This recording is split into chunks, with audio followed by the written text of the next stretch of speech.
সিরাজগঞ্জের মহাসড়কে রাতের আঁধারে সংঘটিত হয়েছে এক হৃদয় বিদারক ডাকাতির ঘটনা। শুক্রবার গভীর রাতে ঢাকা বগুড়া মহাসড়কের সিরাজগঞ্জ অংশে এই ডাকাতির ঘটনাটি ঘটে।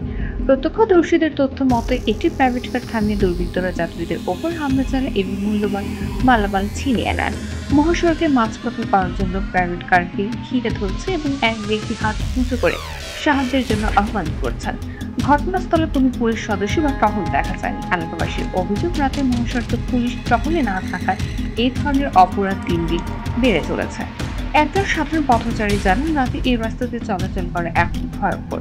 ডাকাতরা সুযোগ পেলে গাড়ি থামিয়ে টাকা পয়সা নিয়ে যায়। স্থানীয়দের দাবি, মহাসড়কে নিয়মিত পুলিশ টহল জোরদার করা না হলে আরো বড় দুর্ঘটনা বা অপরাধ ঘটতে পারে। পুলিশের পক্ষ থেকে এখনো কোনো আনুষ্ঠানিক বক্তব্য পাওয়া যায়নি, তবে এলাকাবাসী দ্রুত নিরাপত্তা ব্যবস্থা জোরদারের দাবি জানিয়েছেন।